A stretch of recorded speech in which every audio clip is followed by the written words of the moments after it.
wachako ng'ere kode.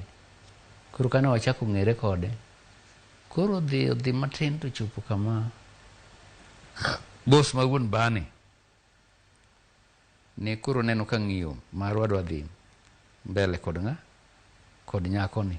To ne en nyako ma nigi luor, kinde noko pok obedo ni kata wang'iyo kode kaka osiep. But aparo nyaka bed ni jotelo gi bende samoro bos ni ne chal ka ng'ama ne dware to tamore. Koro bas bang'e ka koro neno kwa wadwa bedo close ahinya, to ochungo nyako ni e tich. Ochungo Lynette Aluoch e tich manotiye. Ne en accountant mar Jamhuri Hotel. Then koro Aluoch obiro nyisa ni ng'eni ng'iyowa kodi ni ng'omiyo kethna tich. Koro nyako ni kanotimo gigene moko kata koluoko kata lewni, to nawinjo kaka otemo wer, awinjo ka nyako ni to nyalo wer.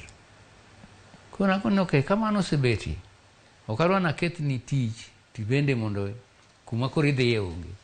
An koro gima nyalo timo ni minyalo parago en mana dwa puonji wer mondo iwer, lakini ne tekne